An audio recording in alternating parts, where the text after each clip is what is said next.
Hello everyone, শুভ সকাল, good morning. সবাই কেমন আছো? আশা করি সবাই ভালো আছো এই শীতের দিনে। আমি তো সত্যি খুবই ভালো আছি। আর চলে আসলাম একটা ব্লগ নিয়ে। তো আশা করি সবার ভালো লাগবে। স্কিপ না করে দেখতে থাকো। আজ সকাল থেকে সারাদিন কি করলাম এটাই তোমাদেরকে শেয়ার করব। আর আমার ভিডিওটি ভালো লাগলে একটা সাবস্ক্রাইব করে দেবে আর লাইক কমেন্ট করবে। দেখো, ভোর 5টার সময় উঠে পড়েছি আর উঠেই উঠোন ঝাড় দিচ্ছি। আর কি বলো তো, এই জায়গাটা অন্ধকার লাগছে। এখানে না চালাটা করে ফেলেছি, তো ওই জন্য অন্ধকার লাগছে। এইখানেই কিন্তু একবার ধান সেদ্ধ করা হয়েছিল, অবশ্য ভিডিওটা দেখেছো তাহলে নিশ্চয়ই মনে আছে। তো কি বলো তো, এখন ওই জন্য অন্ধকার হয়ে গেছে। আর এই জায়গাটা তখন রোদ্দুরও পড়তো, খুব ভালো হতো। তো এখন চালাটা করে ফেলেছি, তো ওই জন্য আর রোদ্দুরই হয় না, জানো তো। তো স্নান করতেও অসুবিধা হয়, কারণ এর মধ্যে আমাদের কল আছে। তো দেখো, আমি উঠোন ঝাড় দেওয়া হয়ে গেছে, এবার একটু দুয়োরটা একটু নিকিয়ে নিচ্ছি, কারণ এটা আমি প্রত্যেক দিনই করি। তো আজকেও আমি, তো সব সময় কি বলো তো, যে ক্যামেরার মাধ্যমে দেওয়া হয় না ভিডিওতে, সব সময় অনেক কাজই থাকে, সেসব কাজও ধরো দেওয়া হয় না। তো দেখো, আমার ননদ এসছে, বড় ননদ। তো ওই ননদই ঝাড় দিচ্ছে। কেন ওই ওই ওই উঠোনটা পুরোটাই শাশুড়ি ঝাড় দেয়, তো আজকে ননদে ঝাড় দিচ্ছে, কাজ করছে। তো তারপর দেখো, আমি চলে এসেছি নিচের কাজ সেরে। তো এখনও থালা বাসন মাজা হয়নি, নিচের কাজও আছে এখনও। তো উপরে চলে এসেছি, এসে ফুল গাছগুলো জল দিয়ে নিলাম, নিয়ে আর একটু গ্যাসটা মুছে নিচ্ছি। আর গ্যাসটা মোছাই রাত্রিরেই মুছে রাখি, এক একদিন মুছে রাখি, এক একদিন মুছেও রাখি না, এইরকম। এই প্রত্যেক দিনের যে ডেলি এই কাজকর্ম করা হয়, এইগুলোই শেয়ার করা হয়। আর তোমরা অনেক বন্ধুরাই আছো, খুব সুন্দর সুন্দর কমেন্ট করছো, খুবই ভালো লাগছে, পড়তেও ভালো লাগছে, কিন্তু তাদের যে রিপ্লাই দেব সেটা দেওয়া হচ্ছে না। আর সত্যি, দীপিকা আছে, Mithun Das, Soma Mondal, happy life, Tumpa, Tumpa lifestyle, Babita, তো এইভাবে অনেকেই আছে খুব সুন্দর সুন্দর কমেন্ট করে। আর এক একটা দিদিভাই আছে, তারা আমার প্রত্যেক ভিডিও দেখে, বাট প্রত্যেক ভিডিওতেই লাইক কমেন্ট করে। এক একটা দিদিভাই আছে। আর এক একজন আছে, আমি তাদেরকে করলেই তারা আমাকে করে, এটাই। কিন্তু আমি দেখো, আমি সবাইকেই লাইক কমেন্ট করে আসি, ফুল ওয়াচ করে আসি। তো দেখো, আমি ঝাড়ঝুট দেওয়া হয়ে গেছে, সবই ঘরের কাজকর্ম প্রায় শেষই মুহূর্তে। আর তারপরে আমি ঘরে চলে এসেছি, ঘরের বিছানা টিছানা তোলা হয়নি, তো সেই সব তুলে নিচ্ছি।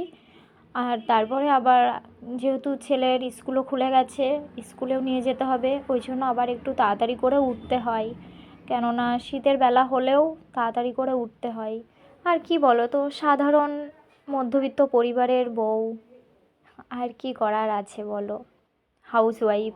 শুধু তো এই ঘরের কাজকর্ম ছাড়া, এছাড়া তো আর কিছুই তো করা হয় না তেমন, অন্য কোথাও যাওয়াও হয় না যে সেসব ভিডিও দেব। শুধু এই বাড়ির কাজকর্মই, এইসবই দেওয়ার।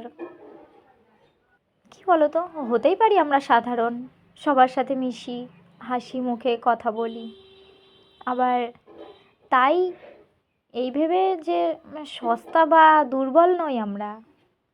কী বলো তো, ভদ্রও আছে, কারণ ভদ্রটা না মা বাবা শিখিয়েছে। কি বলো তো, ভদ্র ভদ্র জিনিসটাই মা বাবা দেওয়ার শিক্ষা। তবে প্রয়োজন পড়লে কাউকে তার জায়গাটাও ভালোভাবে বুঝিয়ে দিতে পারি, সাধারণ মানুষের এটাই। একটা কথা মনে পড়লো, কি বলতো, জীবনে সুন্দর মুখশ্রী অনেক দেখতে পাবে, কিন্তু কি বলতো, সুন্দর মনের মানুষ সহজেই পাবে না, তাই না? একটা মেয়ের মধ্যেও সব গুণ খুঁজতে নেই, জানো তো। হ্যাঁ, আছে, আছে, মেয়েদের মধ্যে সব গুণই আছে, তবুও মেয়েদের মধ্যেও সব গুণ খুঁজতে নেই। কারণ মেয়েরা কি বলতো, ওই যে বলে না, লাইব্রেরির প্রকাশিত গাইড নয় যে তাদের ভেতরে সব থাকবে, তাই না?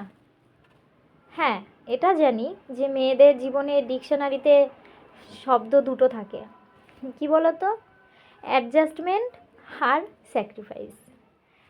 এটাই হলো মেয়েদের জীবনে থাকে, জানো তো। তো যাই হোক, কথায় কথায় দেখো আমি ছেলে স্নান টান করিয়ে স্কুলে দিয়ে আবার ভাত নিয়ে মাঠে চলে এসেছি।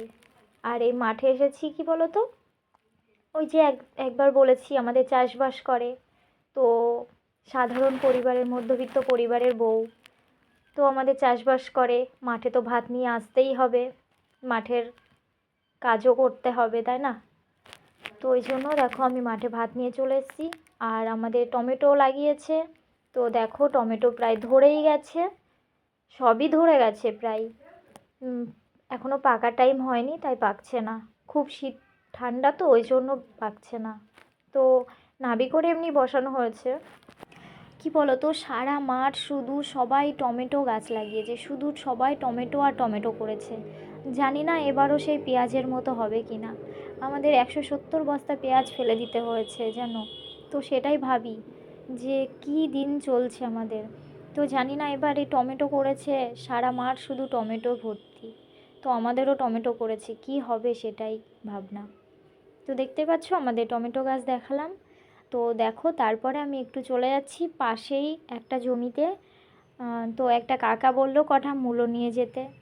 তো আমিও চাইলাম যে ঠিক আছে দুটো দাও, শাক খাবো। আর সত্যি কথা, মূলোর শাক না আমি কোনো দিন খাইনি, তো এবার ফার্স্ট টাইম মূলোর শাক খাবো। তো তার জন্য কটা মূলোর শাক নিয়ে বাড়িতে যাচ্ছি। তো আমার তো এমনি রান্না হয়ে গেছে, তো বাড়িতে গিয়ে আবার ভাবছি মূলোর শাক। আর দেখো আমাদের সর্ষে লাগিয়েছে কটা, এইটুকুই সর্ষে লাগিয়েছে, তো ওর মধ্যেও কটা বেতর শাক আছে, বেতর শাকগুলো তুলে নিচ্ছি। আর কি এগুলো, সর্ষে পাতা। তো সর্ষে পাতা কটা নিয়ে ভেঙে নিয়ে চলে আসলাম, এসে বেছে আবার শাক রান্না করছি। তো এই শাকটা রান্না করে আবার ছেলেকে আনতে যাব।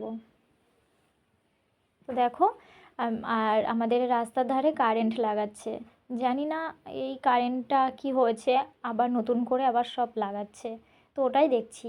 তো তারপরে আমি ছেলেকে আনতে চলে গেছিলাম। তো ছেলেকে নিয়ে এসে আমি আবার ছাদে এসে কটা ভাত খেয়ে নিচ্ছি। আর কি বলো তো, সব সময় যে হুটোপাটা করে ভাত খাবো সেটাও টাইম থাকে না। তো দেখো সন্ধ্যা হয়ে গেছে, আমার ছেলে বই নিয়ে বসে গেছে, আমিও একটু খেয়ে নিচ্ছি চা। তো এখনকার মতো টাটা, বাই বাই।